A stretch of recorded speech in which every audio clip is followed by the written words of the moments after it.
और हमारे यहाँ पे मोदी साहब हैं जिनके पास बड़ा स्ट्रांग मैंडेट है। आप जिसे नफरत कहते हैं खास तौर पर इंडिया के हवाले से, मोदी साहब के आने के बाद मैं उसको, और ना सिर्फ मैं, भारत की अक्सरियत अवाम उसको बिल्कुल अलग तरीके से देखती है।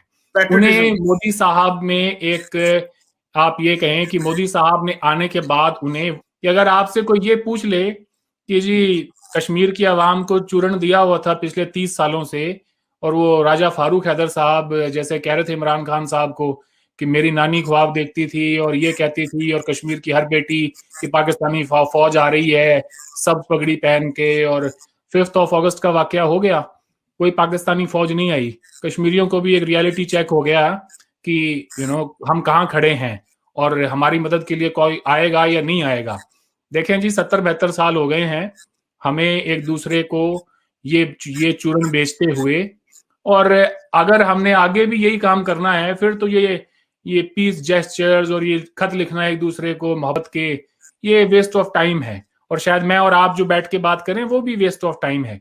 हमें ये करना चाहिए, एलओसी को इंटरनेशनल बॉर्डर बनाना चाहिए, ना ही तो कोई 1 इंच जमीन इंडिया से पाकिस्तानी कश्मीर की ले रहा है, और ना ही आपके यहां से कोई इंडियन कश्मीर की ले रहा है। 3-4 वॉर हमने देख लिए हैं माजी में करके, और उनका कोई हल नहीं निकला है। इंटरनेशनल कम्युनिटी में एक नए कॉन्फ्लिक्ट के लिए फिलहाल तो मैं बता दूं, आगे का तो मुझे नहीं पता पूरी जिंदगी भर का, तो मगर फॉर द नेक्स्ट डेकेड और 2 डेकेड्स कोई चांस नहीं है। पोस्ट कोविड एरा में हमारे पास बहुत बड़े बड़े चैलेंजेस होंगे, और जब मैं कह रहा हूं कि बड़े चैलेंजेस तो वो बहुत ही सीरियस किस्म के चैलेंजेस हैं, हमारी इकोनॉमी को लेके और लोगों की जिंदगियों को लेकर। तो हमें उस पर फोकस करना है, और उसके लिए ये जरूरी है कि हम ये जो माजी में जो हम ये जो टॉक्स करते रहे हैं, और साक मीटिंग और फलाना उस पे जी फोरम पे मिले, यहाँ मिले, ये हुआ वो हुआ, ये सारे के सारे जो अनफ्रूटफुल किस्म के जेस्चर्स हैं उनको भुलाकर we have to move toward something concrete. और पहली बार है पाकिस्तान में हो रहा है। माजी में ये भी एक प्रॉब्लम थी कि सिविल मिलिट्री जो रिलेशनशिप है आपकी, वो कोई एक पेज पर होते नहीं थे। ये हुकूमत बार बार कह रही है कि government and the military are on the same page, और वहां से भी उस किस्म का ये बयान आता है। DGISPR फॉरेन मिनिस्टर को साथ में बिठा के प्रेस कॉन्फ्रेंस करते हैं, और हमारे यहाँ पे मोदी साहब हैं जिनके पास बड़ा स्ट्रांग मैंडेट है। मोदी साहब अगर ये भी कहना है इंडिया के लोगों को कि मैं चाहता हूं भाई एक दिन के लिए तुम टांगे ऊपर सर नीचे करके खड़े हो जाओ, तो वो भी हो जाएंगे। वो पिछले साल कहा था उन्होंने, तालियां बजाओ सारे, वो सबने तालियां बजानी शुरू कर दी, थालियां पीटनी शुरू कर दी। तो मोदी साहब जो कहेंगे वो हर चीज हो जाएगी फिलहाल तो now is the time to resolve it, अगर कोई इसके लिए सीरियस है तो। और उसका हल वही है जी, जो इस ये जो शो हम कर रहे हैं इसको खत्म करके अगर हम ऑफ द रिकॉर्ड अगर बात करेंगे, वही मसले का हल है जो हर कोई बात करता है of the record. Private opinion चाहे इंडियन का हो या पाकिस्तानी का हो, वो एक ही है, और वो सबको पता है, कोई बोलता नहीं है, मैंने बोल दिया है।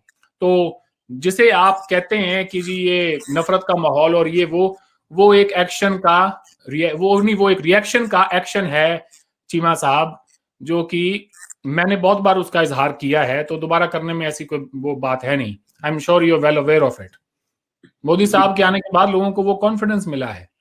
आप उसको डिनाई कर दें कि जी कोई उरी में सर्जिकल स्ट्राइक नहीं हुई, कोई बालाकोट में स्ट्राइक नहीं हुई, आपके यहाँ पे एक अलग नैरेटिव है उसको लेकर, हमारे यहाँ पर एक बिल्कुल अलग नैरेटिव है। हमारे यहाँ पर नैरेटिव ये है कि हमने जाके और जो भी हमारे ऊपर दहशतगर्दी के वाकयात हुए हैं, हमने उनका मुंह तोड़ जवाब दिया है। हमारे यहाँ हिस्ट्री में इंडिया और पाकिस्तान में अगर आप देखें, लोगों में, जब मैं वो इंसान हूं जिसने पाकिस्तान देखा है, और बहुत सारे पाकिस्तानी दोस्त हैं मेरे, मैं वहां की सिविल सोसाइटी को जानता हूं।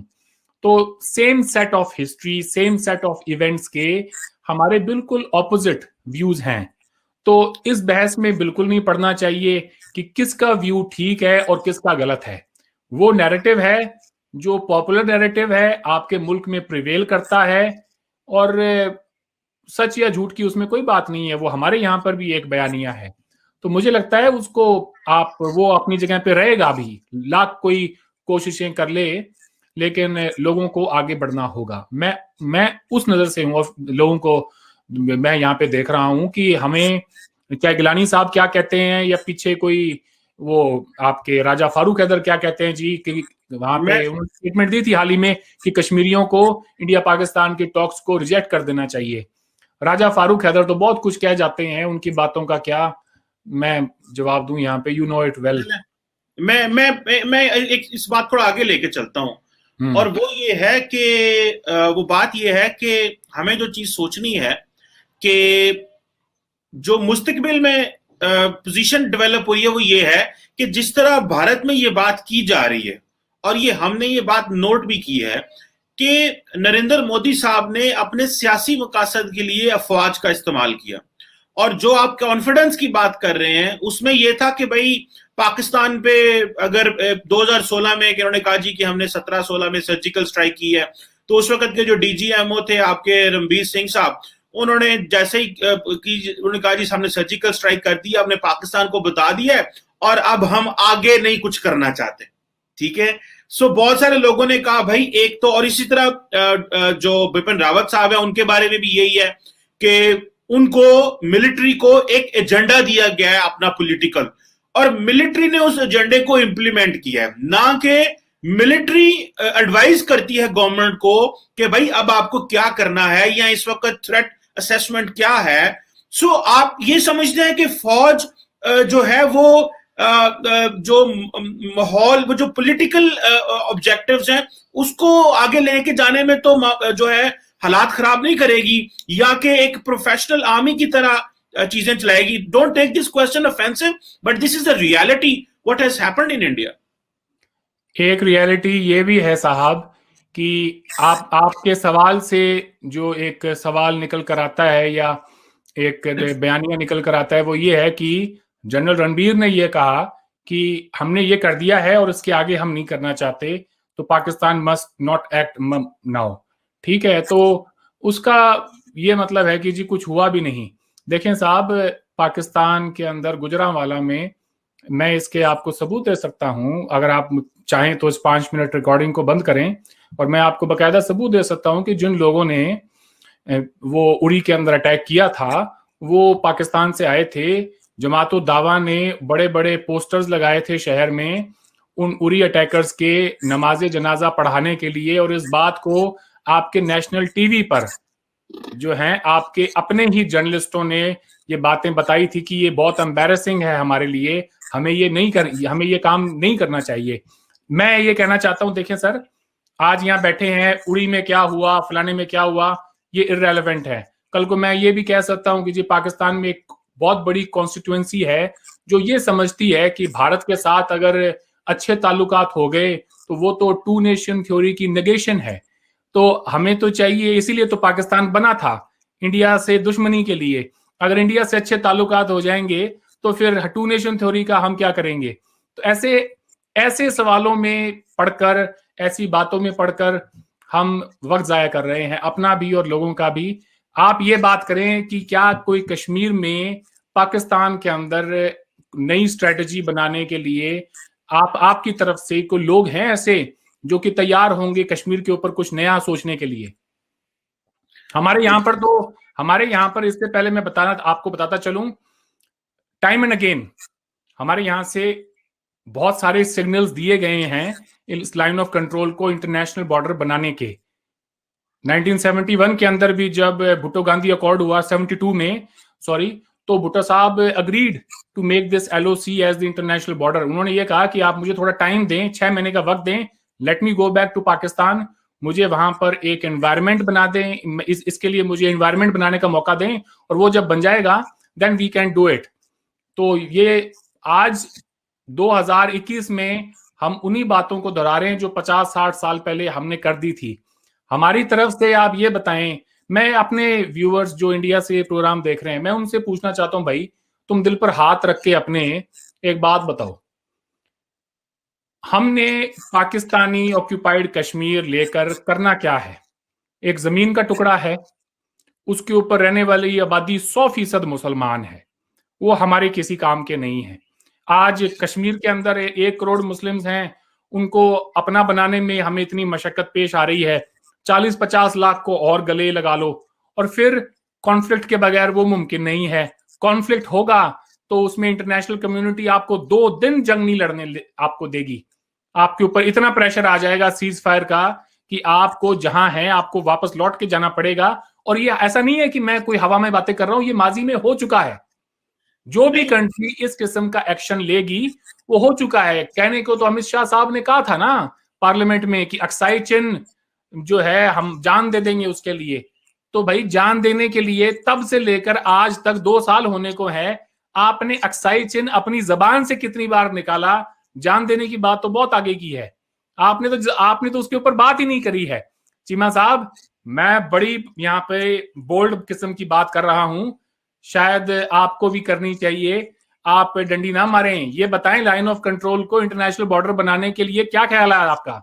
मेरी जाती राय तो ये है कि मैं समझता हूं कि जो एग्रीव्ड पार्टी है वो कश्मीरी है।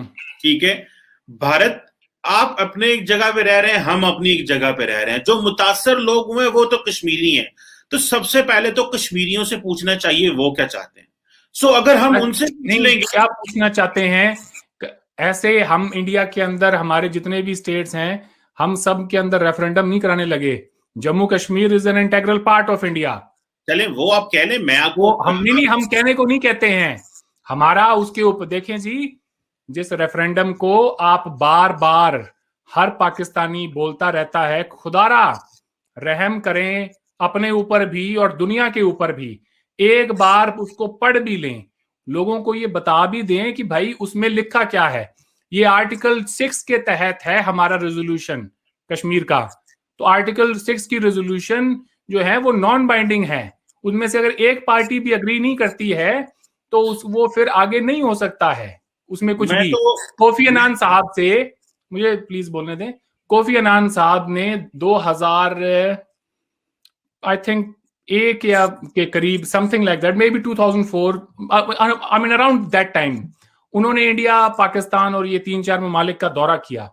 वहां से उस दौरे के बाद उनसे पूछा गया कश्मीर के रेफरेंडम के हवाले से, तो कोफी अन्नान साहब का ये बयान है, ऑन रिकॉर्ड है, आप इसको पढ़ सकते हैं। उन्होंने कहा कि ना ही तो अब वो प्लेबिसाइट की कंडीशंस हैं, ना ही वो एरिया है। पाकिस्तान ने को उसी वक्त चाहिए था कि आप जो उस एग्रीमेंट के तहत जो कुछ भी प्लेबिसाइट के तहत उसकी रिक्वायरमेंट्स थी आप उसको फुलफिल करते, उस वक्त करते।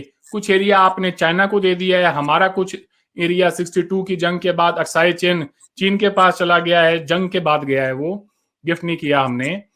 और उसके बाद आप ये देखें कि बहुत कुछ हो गया है। तो अंग्रेजी में कहते हैं ना, lot of water has flown under the bridge since then. तो उन्होंने कहा कि अब ये जो रेजोल्यूशन है, रेफरेंडम की जो बातें हैं, ये मीनिंगलेस हैं। ये कोफी अन्नान साहब की स्टेटमेंट हैं जो यूनाइटेड नेशंस के हेड थे उस टाइम।